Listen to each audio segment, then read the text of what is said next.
Radio Sucesos 101.7 FM presenta su noticiero Sucesos con Milton Pérez y Verónica Larrea. Un periodismo libre para una democracia plena. Los hechos y las opiniones de los sucesos que marcan nuestro tiempo.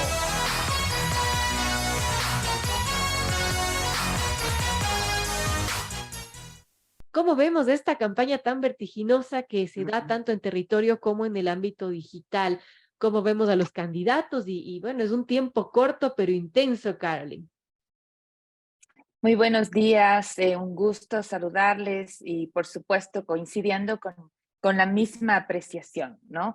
Poco tiempo y con tantas aristas en una campaña atípica, en un contexto, en una coyuntura que vuelve también un desafío, ¿no? Recordemos que hace 2 años atrás había que hacer campaña en un contexto todavía mixto entre la pandemia y no. Recordemos que había el desafío de utilizar las redes sociales con un poco más de fuerza, pero que no se podía descuidar el territorio por motivos de la pandemia por COVID, que todavía estaba de alguna manera imperando, diremos, en el territorio nacional.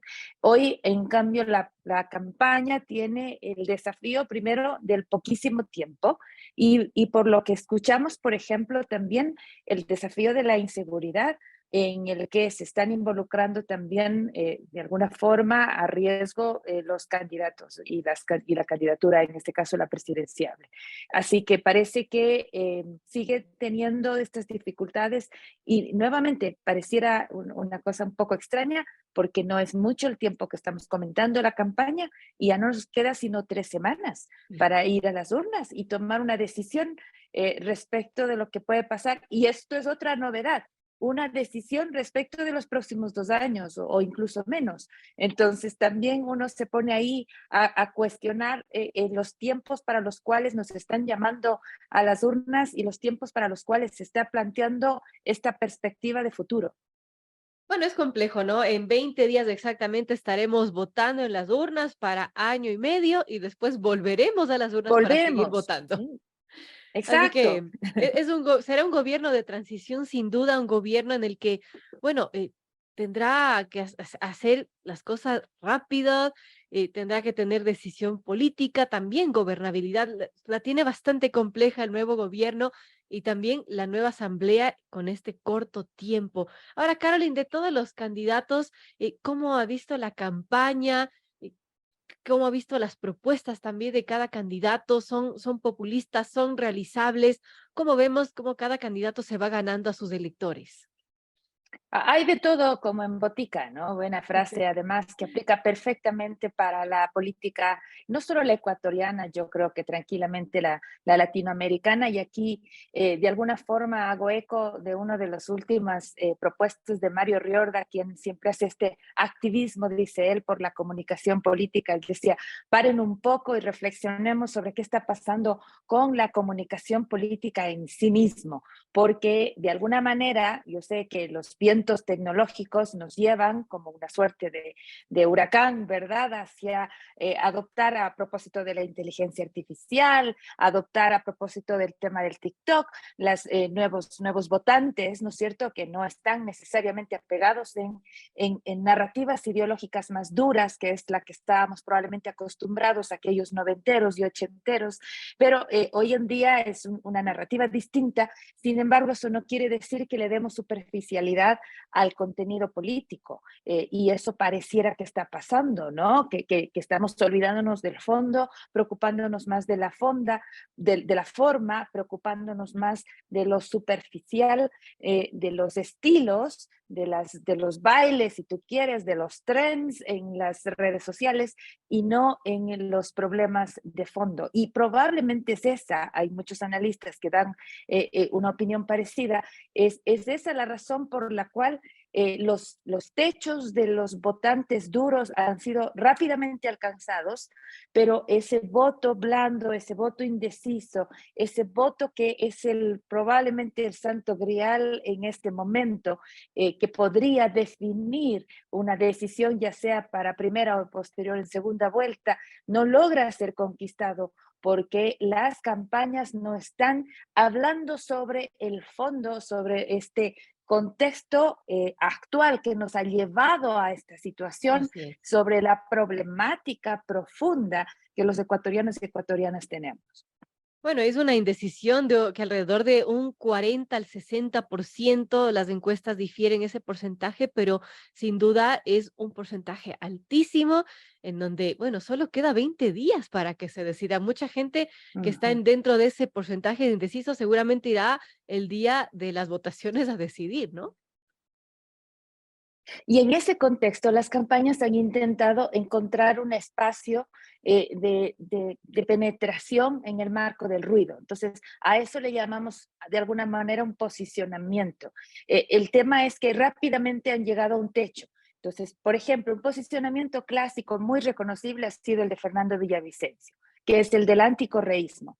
Y ese fue, de alguna forma, su bandera de lucha. Él utiliza la palabra mafias con mucha frecuencia, pero llega a un techo y él mismo reconoce eso Claro. porque intenta cambiar, intenta avanzar, pero claro, no, quién sabe los tiempos, no sé si le dan. El caso de Topic, por ejemplo, es también muy fácil de analizar porque parte con uno de los primeros problemas que surgen en todas las preguntas. ¿Cuál es el principal problema que usted cree que tiene el país? Es seguridad, seguridad, seguridad. Y por allí fue este candidato, ¿no es cierto?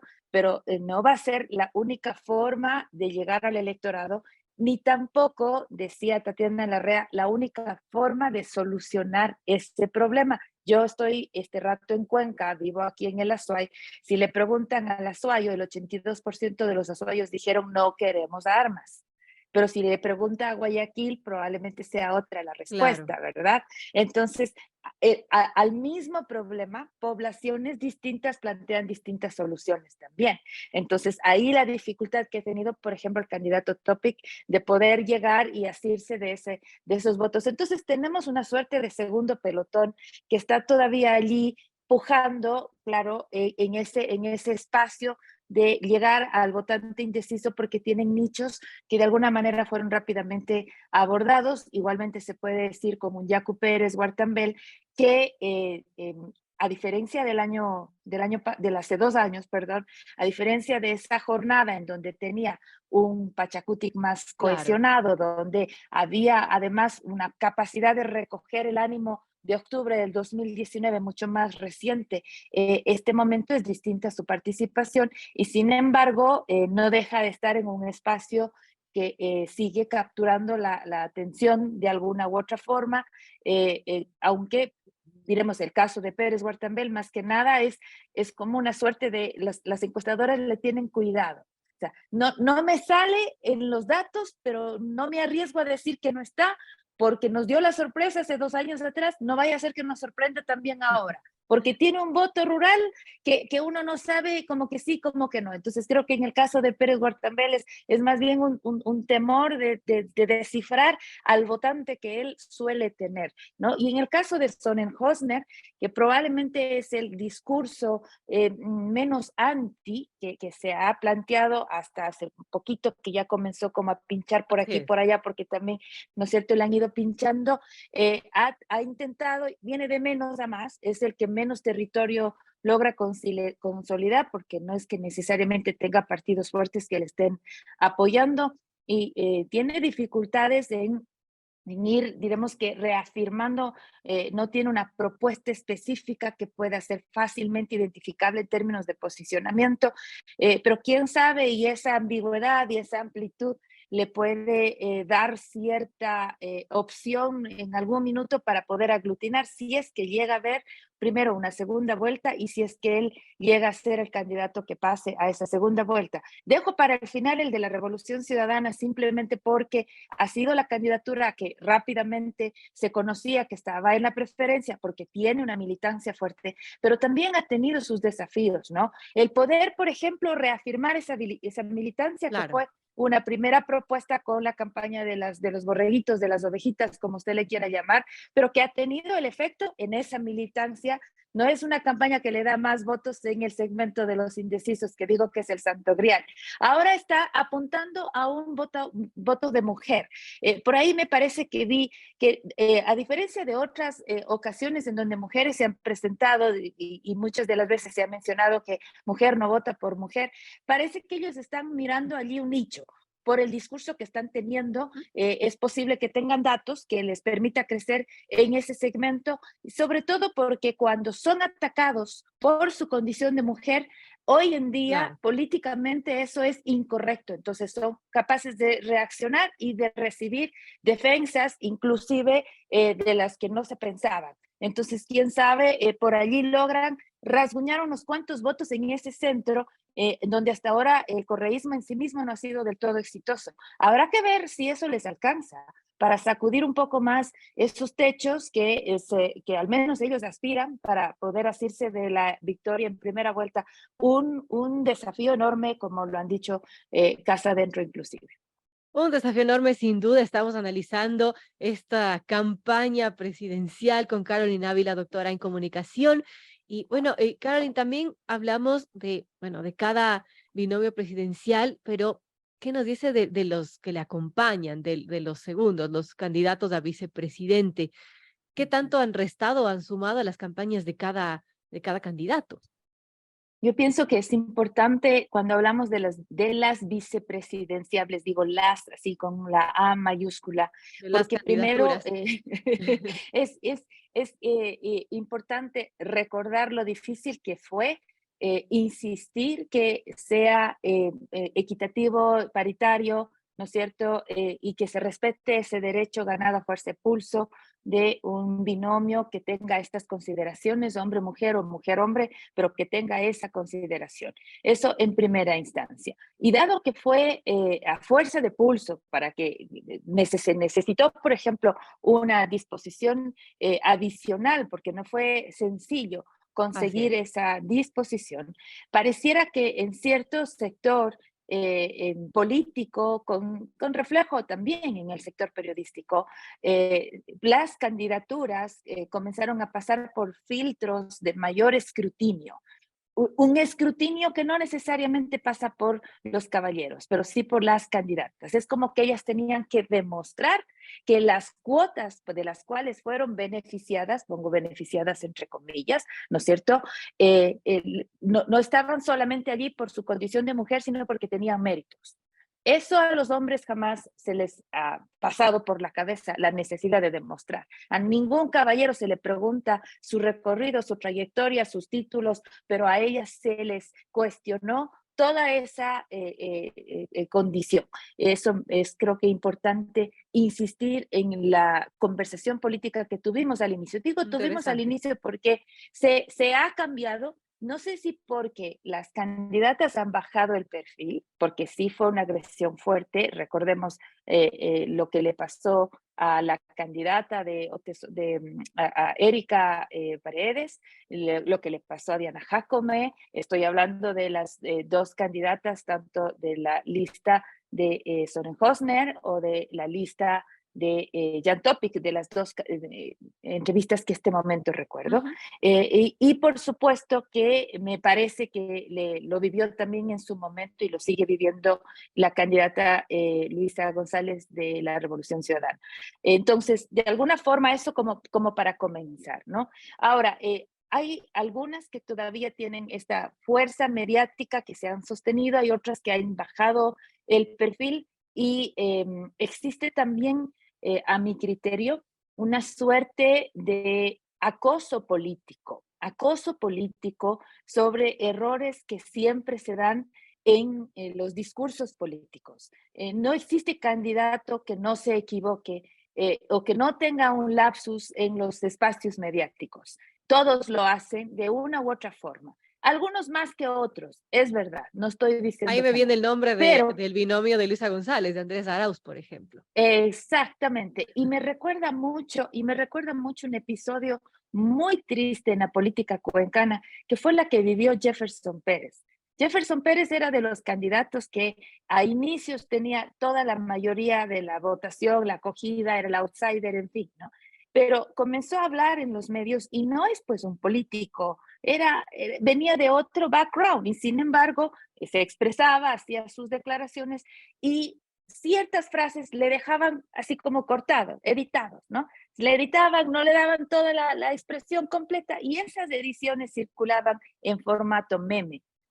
Él termina segundo en ese proceso electoral en el que se dieron de todo, ¿no? Se Ujú. insultaron y tal. Él queda segundo, pero se queda segundo víctima de esta suerte de caricaturización que se le hizo a su participación política. Y ese fue un discurso peyorativo político.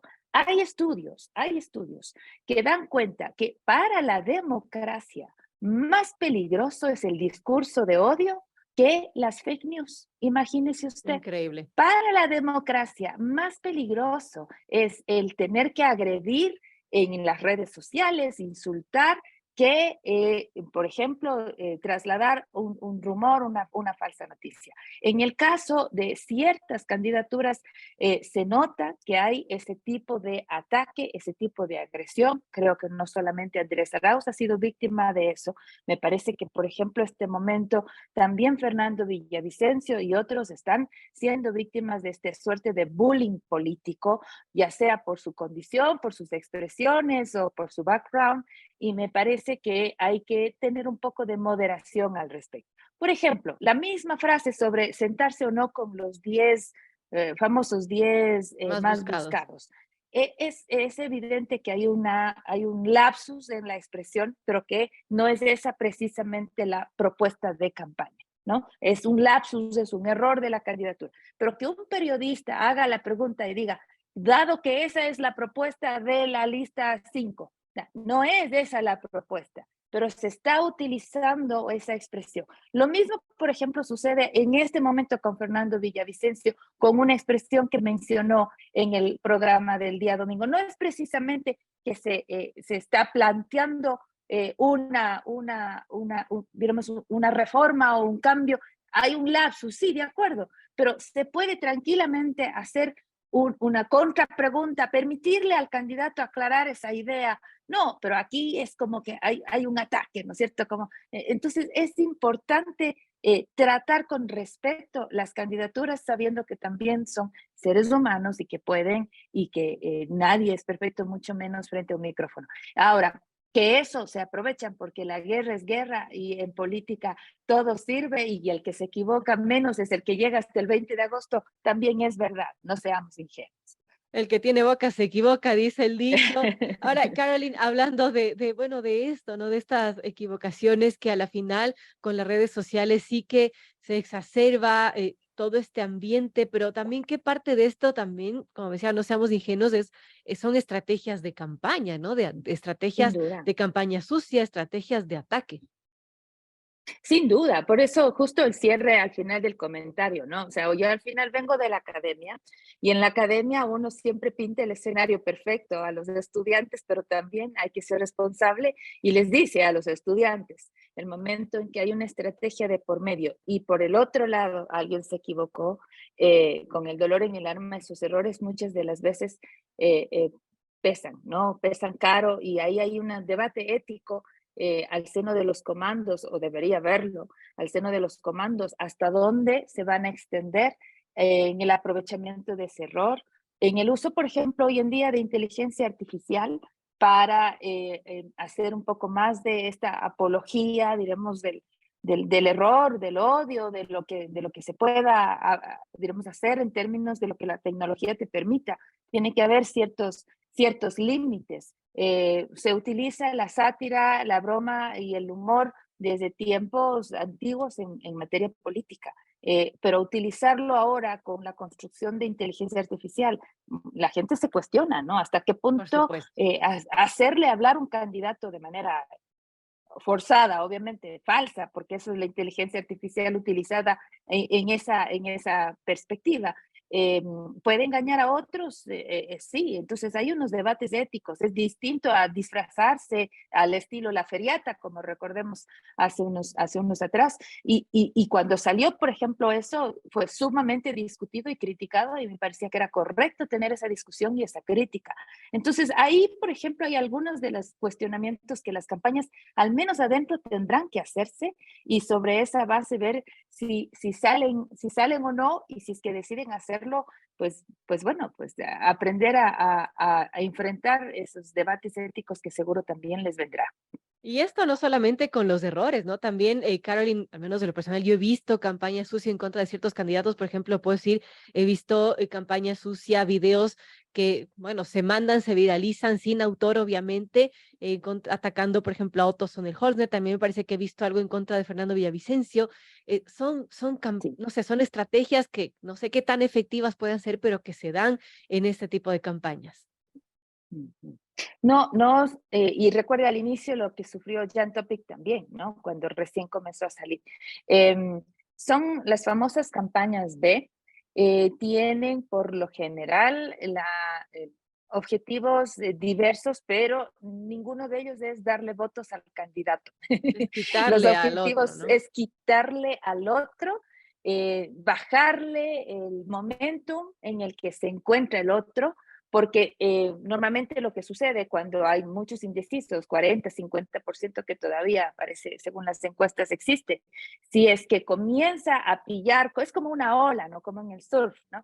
Si es que el candidato comienza a ganar momentum noticioso, después ya no hay quien pare esa curva. Entonces, Ah, ahí van a comenzar a venir los ataques. Ese saben decir, uno mira cómo están las campañas, no tanto por las encuestas, sino por cómo la campaña se comporta, ¿no? Entonces, ¿y por qué? Porque quieren evitar que a toda costa gane momentum esa campaña, ¿no? Agarre el vuelo, agarre la energía y se prenda. Entonces, es lamentable y muchas veces la campaña B sirve, entre otras cosas, para afectar tanto en la conversación, pero también tiene este segundo objetivo que es distraer la estrategia que la campaña está teniendo. Entonces, por ejemplo, si están atacando la campaña del correísmo, entre otras cosas, es porque obviamente sigue sirviendo, o si es que no, pues los ataques, ¿verdad?, de corrupción, qué sé yo, pero también porque distraen a quienes están en ese comando, distraen los objetivos que tienen en su campaña y hace que terminen necesariamente respondiendo a los ataques cuando en la estrategia lo correcto debería ser seguir avanzando en sus objetivos hacia el 20 de agosto, ¿no? es como una guerra realmente. Bueno, y en esta guerra está 20 días para ir a las urnas, Caroline. ¿Algún mensaje final para nuestros amigos oyentes? A que lleguen al 20 de agosto con una decisión tomada al menos 3 días antes. Es lo mismo que les digo a mis estudiantes, ¿no? No vayan a la urna con la cabeza en blanco, ¿no? Vayan a la urna con una decisión tomada y que recuerden que las decisiones son varias. En el caso del Pichincha, al menos van a tener la papeleta presidencial, la papeleta por las asambleas, los asambleístas, la papeleta por la consulta por el Yasuní y la papeleta por el Chocó Andino. O sea, van a tener 4 papeletas, tienen 4 decisiones. Y en esas 4 decisiones, una opción es por una de las candidaturas, puede ser una alternativa también es el voto nulo, una alternativa también es el voto en blanco. Es decir, muchas de las veces se nos olvida que esas también son opciones y son opciones válidas y democráticas.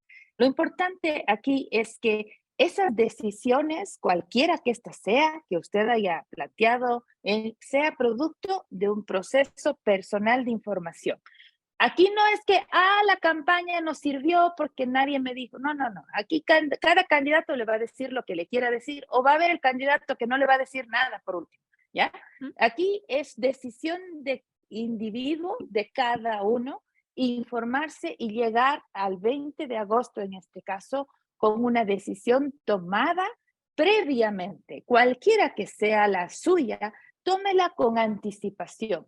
No vaya aquí en Cuenca, y yo sé decir a mis estudiantes, no vaya a decidir de acuerdo al color de la espumilla. La espumilla es ese rico postre muy artesanal que se ofrece a la entrada de los recintos electorales. Y cuando a la indecisión es alta, que ha pasado mucho aquí en Cuenca, es que la gente termina votando según el colorante que le han puesto a la espumilla. Claro. Entonces, no puede ser esa nuestra actitud, ¿verdad? Hacer eso con la debida anticipación. Ahora, para poder informarse adecuadamente, hágalo por fuentes oficiales.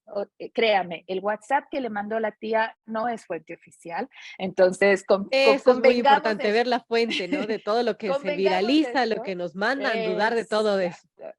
Una cosa es reírse del último trend en TikTok, pero otra muy distinta es enterarse con mayor profundidad las razones por las cuales usted puede votar. Y no solamente se trata de mirar las propuestas, porque si bien es cierto, uno quisiera que el voto tenga ese tipo de razonamiento, hay mucha emoción también, pero es importante reflexionar sobre la emoción. Si me inspira o no confianza tal decisión que estoy queriendo tomar. Y muchas veces eso de me inspira o no confianza es decisión personal, pero esa reflexión personal la tiene usted que hacer en algún momento. Tómese ese tiempo y documéntese, infórmese adecuadamente.